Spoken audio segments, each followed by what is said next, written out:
las preguntas que han sido formuladas, algunas de ellas las voy a contestar yo, otras Nicolás, y si algún otro canciller quiere tomar la palabra, por supuesto, con mucho gusto de hacerlo. Respecto a las acusaciones, es la última pregunta que usted hacía. Ese es un tema en el que el Ecuador no ha querido involucrarse directamente. El tema de las acusaciones, lo que nosotros sí sabemos, porque esto sí lo hemos estudiado profundamente, es que no hay ningún proceso judicial iniciado. Esto queda muy claro. En la legislación ecuatoriana y latinoamericana, nuestros países pueden aceptar extradición de personas cuando se trata de juicios que se han iniciado, condenas que se han producido, órdenes de captura en firme que existen. La información que nosotros hemos recogido es de que al señor Assange se le quiere iniciar,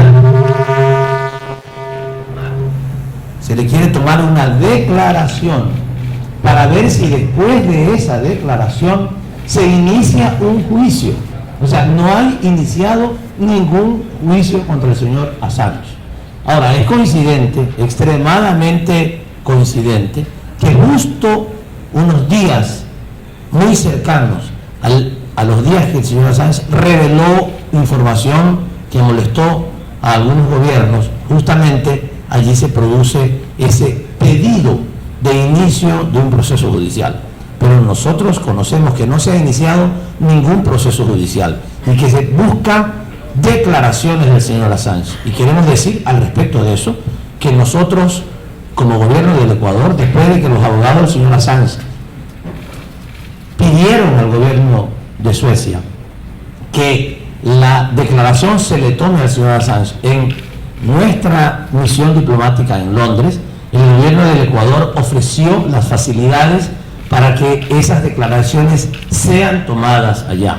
Y ese pedido fue rechazado por Suecia, mientras que apenas 3 meses atrás lo había hecho con otro ciudadano en otro país y en condiciones de que era una persona acusada de un asesinato. Sin embargo, ahí sí trasladó a los funcionarios judiciales hacia ese otro país, y en el caso del señor Assange no lo hizo. Queremos con esto también aclarar alguna declaración que hemos escuchado de funcionarios del gobierno de Suecia, en el sentido de que el Ecuador habría dicho que no confía en la justicia sueca. Esto no es así. Nosotros hemos señalado que tenemos serios reparos respecto a la manera en que se ha tratado de parte de la Fiscalía Suecia el tema del señor Assange. Dejamos muy claro esto. No hemos dado nuestras opiniones sobre el sistema judicial sueco, como alguien ha interpretado allá. No, nosotros no somos quienes para hacer eso. Pero sí hemos dicho que en el caso concreto del señor Assange, el manejo que ha dado la Fiscalía sí es un manejo que nos preocupa porque parecería ser discriminatorio. Deben ustedes saber que los fiscales que atienden este tema en Suecia son nombrados por el Poder Ejecutivo. Entonces, esta es una respuesta a la última pregunta que fue señalada. La penúltima pregunta, porque estas fueron dirigidas a mí, preguntan si la resolución de el ALBA es determinante para que este tema sea tratado en el Consejo de Seguridad de las Naciones Unidas. Nosotros, como gobierno del Ecuador, hemos tomado la decisión inicialmente de pedirle a los organismos regionales de integración en su orden ALBA, UNASUR y OEA, que traten el tema que nosotros ahora hemos tratado en el ALBA acá. No hemos tomado todavía una decisión de otras instancias, de tratarlo en otras instancias.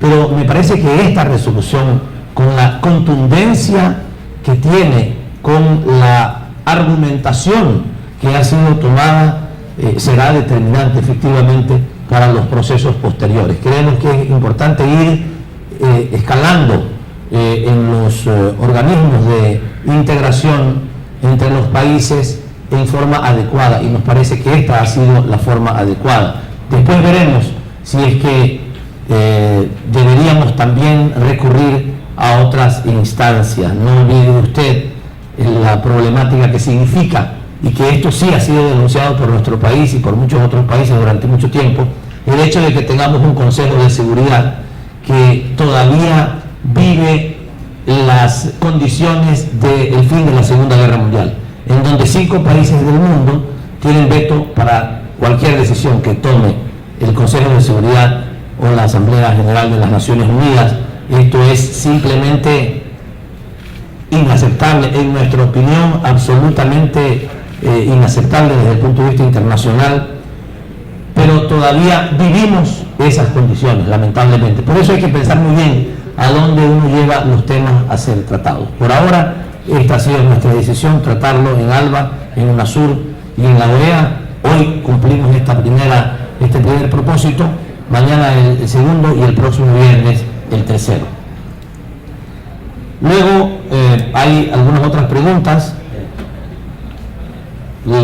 se las hacían a Nicolás Maduro, que en este momento tuvo que dejar un momento la reunión, que hablan acerca de la opinión acerca del hecho de que Estados Unidos no reconoce el asilo. Nicolás, quería pasarte estas preguntas que habían sido en algunos casos dirigidas a ti, así es que te paso la palabra. Sí, en primer lugar quiero transmitir, acabo de recibir una llamada del comandante Hugo Chávez, presidente de la República Bolivariana de Venezuela, quien me dijo que quería transmitir de manera muy especial el saludo al presidente Rafael Correa, a todo el gobierno, al canciller Ricardo Patiño, a todos los compañeros gobiernos del ALBA, y él está en este momento en Bolívar, Estado Bolívar, sur de Venezuela, en su jornada de trabajo en la campaña electoral, ahí cerca del río Orinoco, donde nació el sueño bolivariano de la construcción de nuestra América del Sur unida.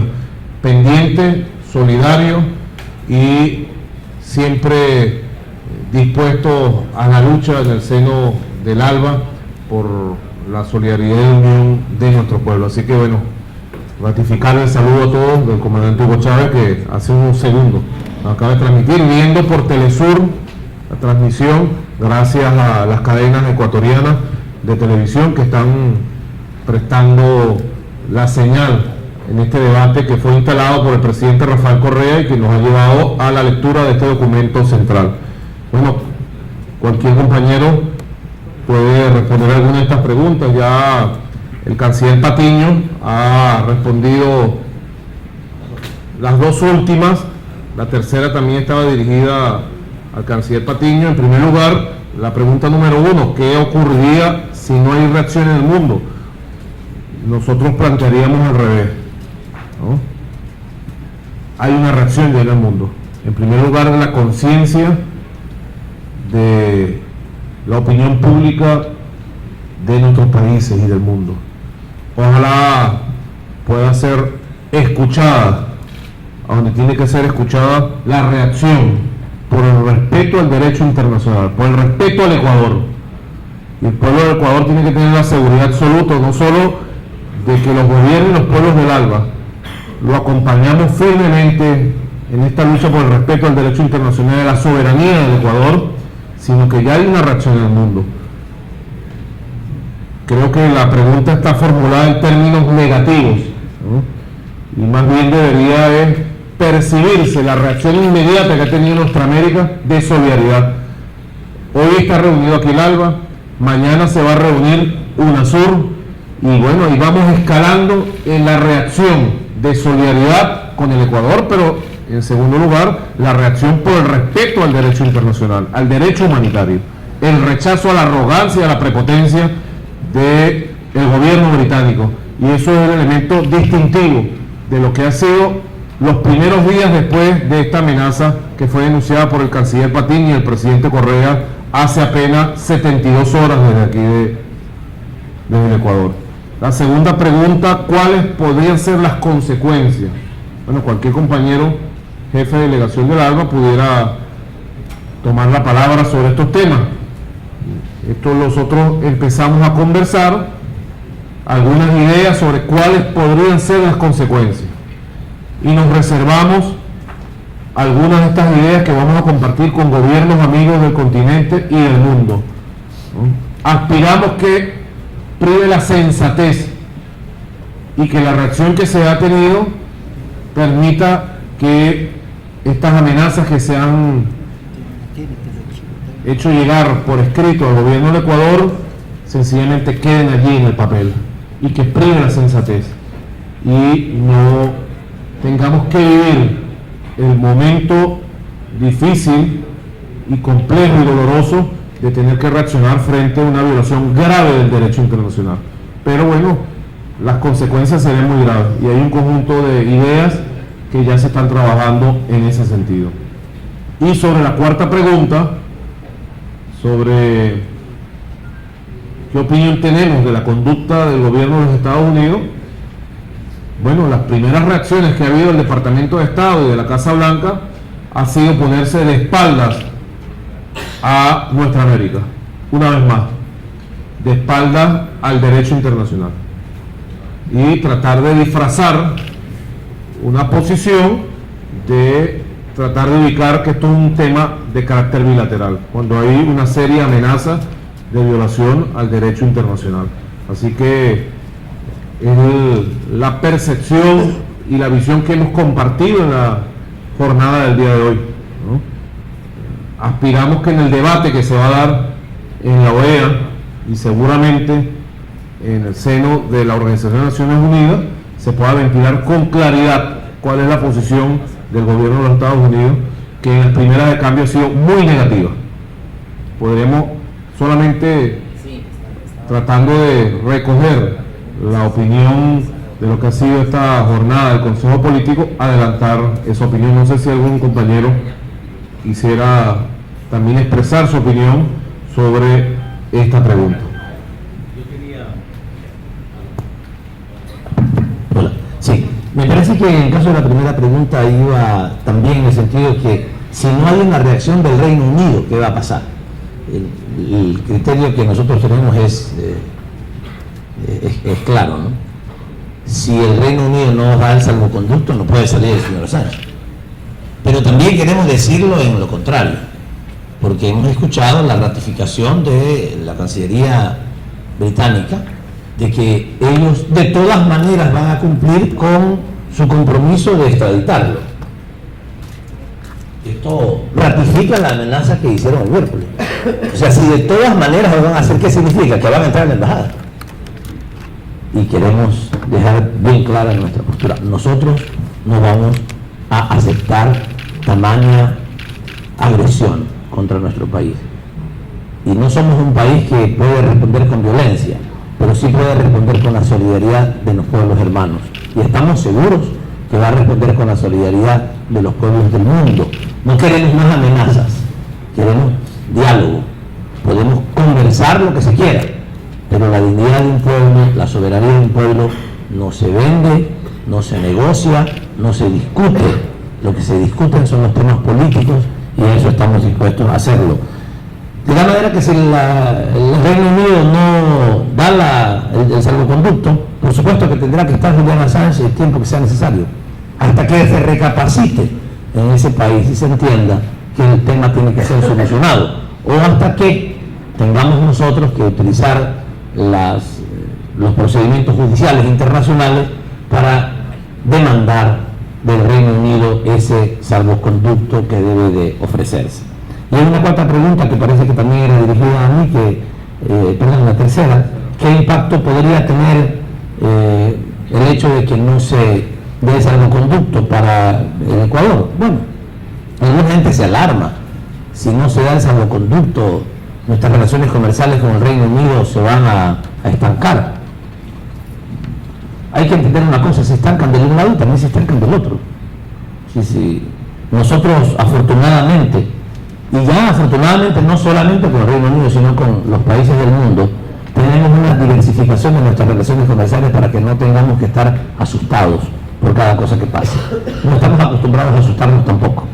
Pero pero afortunadamente nuestras relaciones comerciales y nuestras relaciones diplomáticas están mucho más extendidas que antes, y por tanto también tenemos mayores razones para ser suficientemente soberanos en este sentido. Tenemos mayores condiciones para ejercer esa soberanía, de tal manera que sí, esperamos que no tengan que deteriorarse las relaciones comerciales. No hay ninguna razón para que así sea, ni las relaciones de cooperación, nuestras relaciones culturales, los contactos que tienen nuestros estudiantes allá, los estudiantes británicos acá, que el turismo que quieran hacer los ecuatorianos en Gran Bretaña y el turismo que quieran hacer los británicos en el Ecuador no tiene por qué aceptarse por una discrepancia respecto a un tema que tiene que ver con un tema diplomático, a un tema de asilo diplomático. Así es que no tenemos por qué preocuparnos, asustarnos de que estas cosas pasen en las relaciones internacionales. Bien, si no hay alguna otra apreciación que quieran hacer los compañeros cancilleres, pasemos entonces a las otras 6 preguntas, a la segunda ronda de preguntas. Sí, son 2. Solamente. Buenas noches, señores cancilleres. Yuri García, de la agencia Reuters. Mi pregunta va dirigida específicamente a usted, señor canciller del Ecuador. Usted habló de varios procesos judiciales. ¿Cuáles serían estos procesos judiciales que ustedes quieren llevar a la OEA y qué expectativas tienen de la reunión que tiene del día de mañana de UNASUR?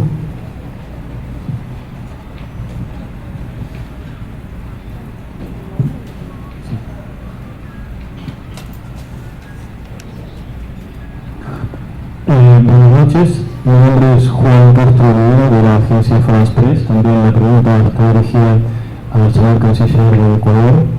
Quería preguntarle si por favor puede comentarnos si luego que concedieron el asilo diplomático al señor Assange, recibieron de parte de él alguna comunicación, si el señor Assange le agradeció al presidente Correa por ese gesto, y si no fue el señor Assange, si fue su madre, y en el caso de que haya sido el señor Assange, si podemos conocer cuál fue el contenido de ese mensaje que le dio a Correa, si fue un agradecimiento por el gesto de Ecuador.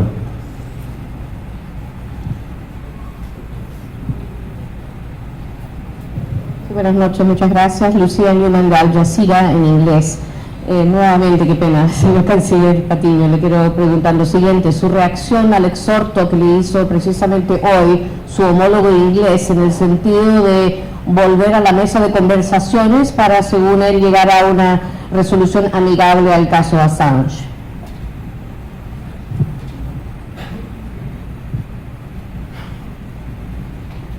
Buenas noches, señora miembro del ALBA, médico titular de la agencia Noticias Andes. ¿Cómo vive Julian Assange toda esta incertidumbre que se ha iniciado con el asilo político? ¿Acaso Ecuador está en contacto con él mientras se están haciendo todos estos foros internacionales? Señores cancilleres, representantes de los países del ALBA, buenas noches. Soy Tyron 1 de Ecuador TV, la televisión pública. Señor Patiño, otra más para su ronda de preguntas, porque en realidad, como el representante de nuestro país, en esta situación, en este impasse con Inglaterra, sería importante conocer si poniendo o imponiendo la soberanía de nuestro país en esta situación con Inglaterra, en esta resolución, en la de mañana o en la de consiguientes días, también se podría nosotros, ¿por qué no determinar un plazo para que Inglaterra permita el salvoconducto que a Julian Assange le permita salir de la Embajada de Ecuador en Londres?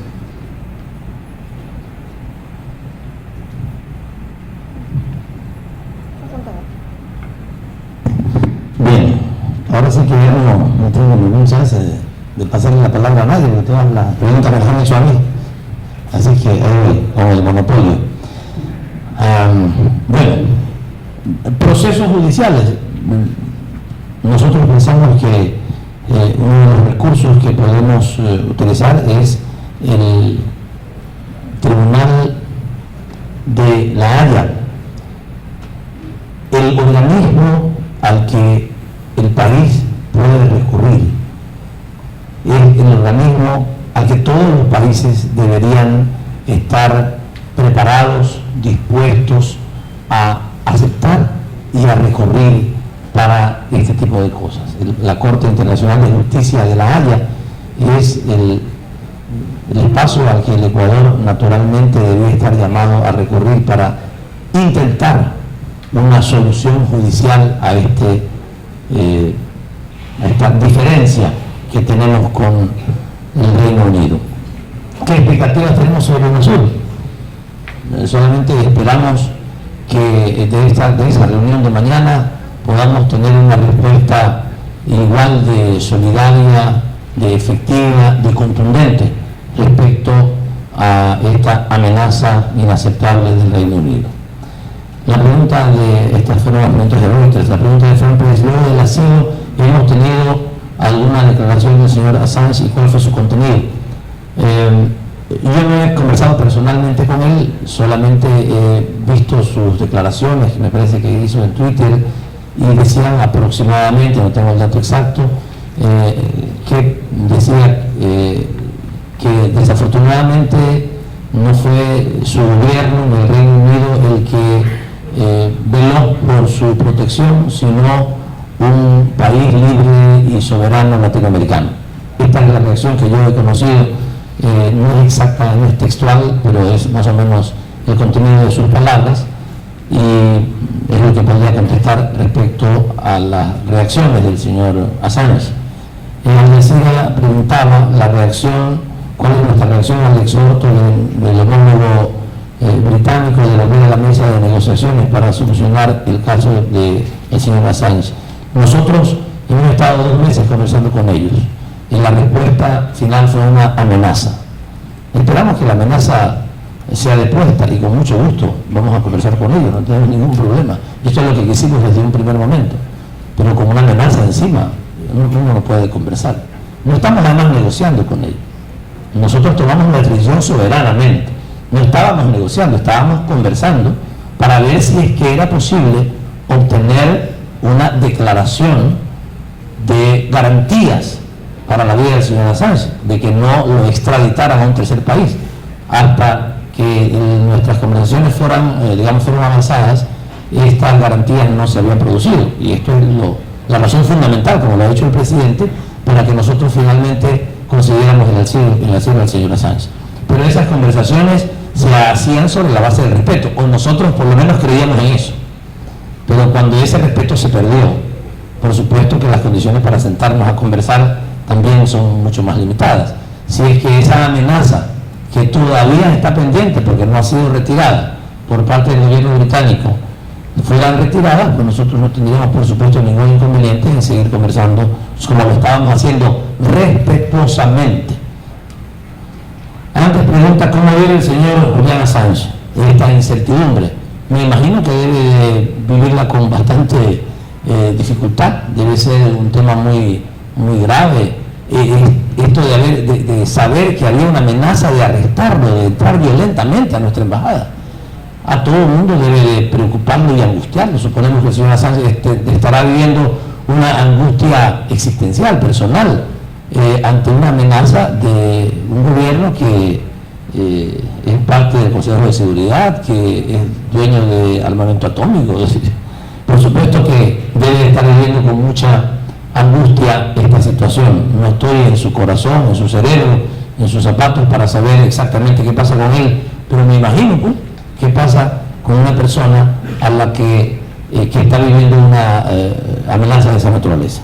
Y la última pregunta es si nosotros podríamos imponer un plazo a la Gran Bretaña. Eso sí es claro que no lo podemos hacer. No existe en la legislación internacional ningún elemento, ningún fundamento, ninguna normativa que establezca que hay plazos que se puedan plantear para un país al que se le solicita el salvoconducto. No existe, de tal manera que nosotros tampoco podemos decirle a la Gran Bretaña: mire, tiene usted tantos días de plazo para darnos el salvoconducto, porque además no tenemos otra cosa que hacer después. Si le decimos que después de 5 días no nos da el salvoconducto, simplemente estas cosas tienen que solucionarse. Tienen que solucionarse sobre la vía del diálogo, sobre la vía de la conversación, y esto es lo que corresponde hacer. Bien, amigos queridos, gracias por estar con nosotros aquí. Gracias a los cancilleres de los países del Alba por acompañarnos.